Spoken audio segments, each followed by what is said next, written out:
There are men who become legends while they're still alive. Men whose names alone carry weight, whose stories feel too extraordinary to be entirely true. Chuck Norris was one of those men.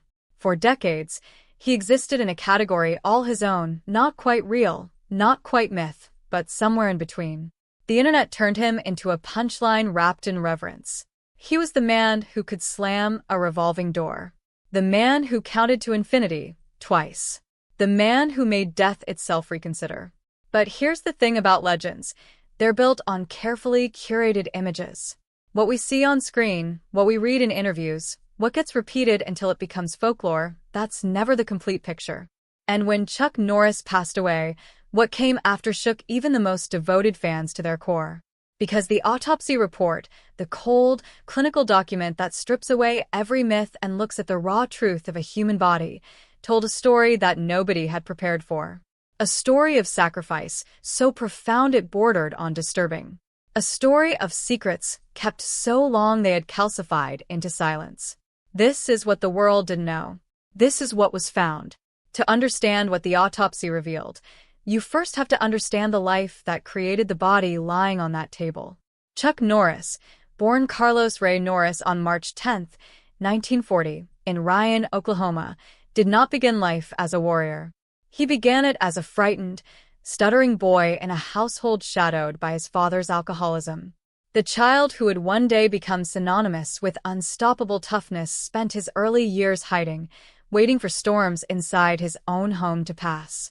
That kind of childhood doesn't just leave emotional marks. It leaves a desperate hunger to become someone that fear can no longer touch. When he joined the United States Air Force in 1958 and was stationed in South Korea, he discovered martial arts almost by accident. Tang Soo Do gave him something he had never owned before: control, power, identity. He trained with a ferocity that went beyond sport or hobby. For Chuck Norris, martial arts was transformation itself, the vehicle through which a shy, broken boy became someone else entirely. By the time he left the military in 1962, he carried a black belt and a new name. Over the following years, he dominated competitive karate, winning the All-American Karate Championship in 1967 and remaining undefeated as middleweight karate champion for 6 consecutive years. He trained Steve McQueen. He accidentally broke Bob Barker's ribs during a sparring session. He was named Black Belt Magazine's Fighter of the Year in 1969. Every credential was earned through repetition, impact, and an almost pathological refusal to accept physical limitation. Then came Hollywood. His fight sequence opposite Bruce Lee in 1972's The Way of the Dragon announced him to the world.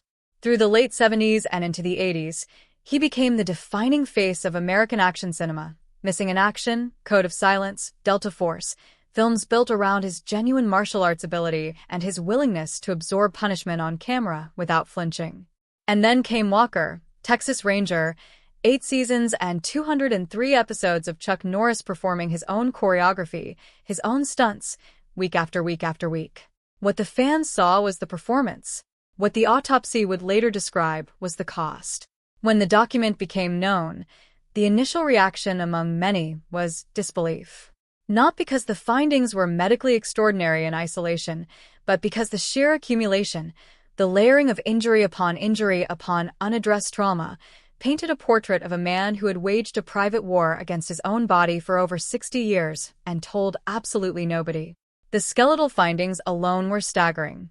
Medical examiners identified multiple healed fractures across the rib cage, not 1 or 2, but evidence of repeated breaks sustained over decades, bones that had cracked and quietly knit themselves back together without ever being publicly acknowledged. The spinal column told a similar story. Years of high-impact kicks, of absorbing hits that would hospitalize an average person, of performing aerial stunts without the protection of wire work, had left the vertebrae compressed and worn in ways consistent with someone who had treated their body less like a temple and more like a tool. The knees, the hips, the shoulders, every major joint bore the signature of chronic degeneration that comes not from aging alone, but from decades of relentless, repetitive, high-velocity stress. None of this had ever made headlines. Not one public complaint. Not one interview where Chuck Norris sat down and said, "Honestly, my body, is in tremendous pain. The discipline that made him great had also, quietly and efficiently, made him a master of concealment. Beyond the bones and joints, the cardiovascular findings were perhaps the most sobering section of the entire report. The heart was enlarged, a condition cardiologists associate with sustained, extreme physical exertion over long periods of time. In athletes, and in people who spend decades pushing their cardiovascular systems to the absolute edge, the heart muscle thickens and expands in response to constant demand. It is adaptation taken too far, the body's way of keeping pace with a lifestyle that never allowed it to fully recover. Advanced coronary disease was also present, developed not through poor diet or sedentary living, but through something far more counterintuitive: the relentless adrenaline surges that accompanied over 60 years of real fights, high-stakes film productions, and training sessions that pushed the physiological red line. Every stunt on set, every tournament bout, every early morning training session triggered a hormonal cascade that, compounded thousands of times over a lifetime, extracted a toll on the arterial walls that no amount of discipline or faith could reverse. The final trigger, according to what was documented, was an aneurysm, an undetected weakness in an artery wall that had been building silently, invisible to any outward observation, and which ruptured during one of his final training sessions in Kauai. Just hours before, he had been teaching moves to friends, laughing, moving with the energy of someone who hadn't yet accepted that age had changed the terms. The body gave no warning that anyone around him could see. And then it gave out. The prescription painkiller finding was small in clinical terms, but enormous in human terms. Trace levels of prescription pain management medication were detected. The report made clear this was not abuse, not addiction, not the tabloid story someone might rush to construct from the finding. It was, by every medical interpretation, a quiet and controlled measure, taken privately, minimally, to manage the kind of chronic pain that accumulates when a human body has been pushed to its absolute physical ceiling for decade after decade. What makes this finding so quietly devastating is what it confirms. Chuck Norris was in pain. Real, persistent, significant pain. He managed it without ever letting the public see it. The man who the internet declared could strangle you with a cordless phone. The man whose tears cured cancer in jest. The man whose roundhouse kick was cited as the solution to every hypothetical problem. That man was quietly, privately, managing the physical reality of a body that had given more than it was ever designed to give. There is something profoundly human in that detail. It does not diminish him. If anything, it adds a dimension to his story that the mythology always lacked: vulnerability, quietly managed with the same discipline he applied to everything else. One of the more unexpected findings involved elevated levels of a natural mineral compound, something examiners connected to Chuck's long-running Seaforce water enterprise, the spring water brand he had operated from his Texas ranch for years. What the report suggested was that this went considerably beyond a business venture. The compound levels indicated long-term, deliberate self-administration. Chuck Norris, well into his 80s, had apparently been conducting personal experiments with longevity supplements, testing hydration compounds and mineral formulations on himself, tracking their effects, operating as both scientist and subject in a private research project that he had never discussed publicly. This detail rewrites something important about how we understood him in his final years. The public image in his 80s was of a man gracefully stepping back: ranch life, faith, family, occasional public appearances.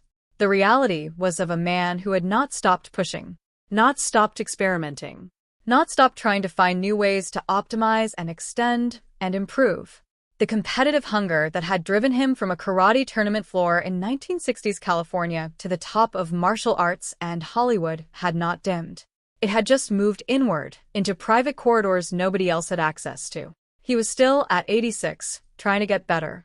Among all the clinical data, the toxicology screens, the documented fractures and cardiovascular findings, one detail stood apart from everything else.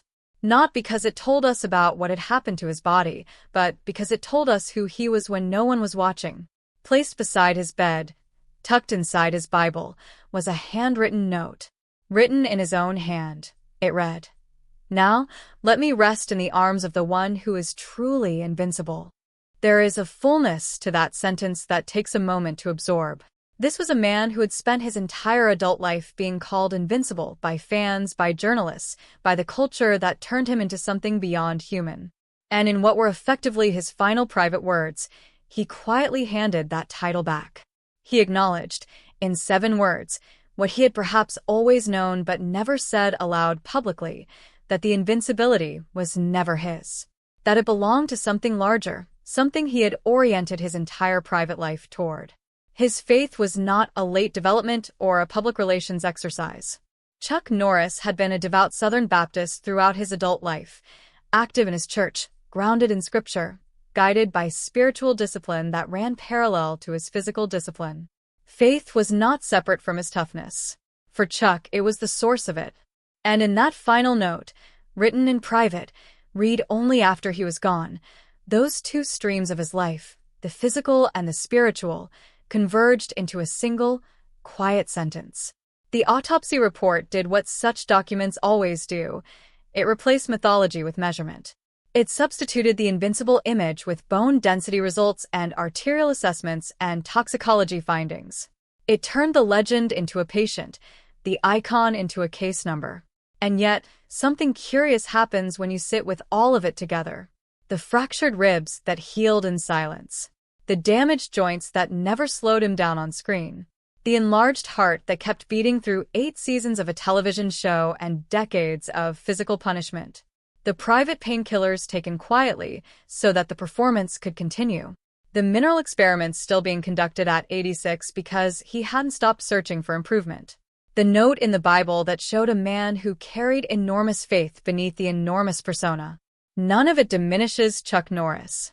All of it makes him more. The myth was always the lesser version of him. The man, the actual man, the one the autopsy described, was someone who absorbed more than most bodies are designed to absorb, who kept more secrets than anyone knew, who pushed harder and longer than seemed physically rational, and who did all of it while maintaining a private life built on faith, family, philanthropy, and genuine moral conviction. He founded Kickstart Kids in 1990 to teach martial arts to at-risk youth, not for publicity, but because he understood, personally and completely, what it meant to be a lost kid who found something to hold on to. He dedicated his Vietnam-themed films to his brother Wieland, killed in action, turning private grief into public tribute.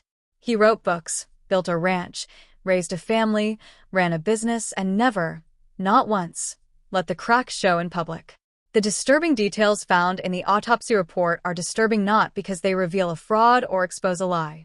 They're disturbing because they reveal the true price of a life lived at that level of commitment. Because they show us in clinical and unflinching terms what it actually costs to be that relentless for that long. Chuck Norris gave everything. His body was the receipt. And in the end, surrounded by family in Kauai, he rested in the arms of the one he had always believed was stronger than himself. The legend was real. The man behind it was more real still.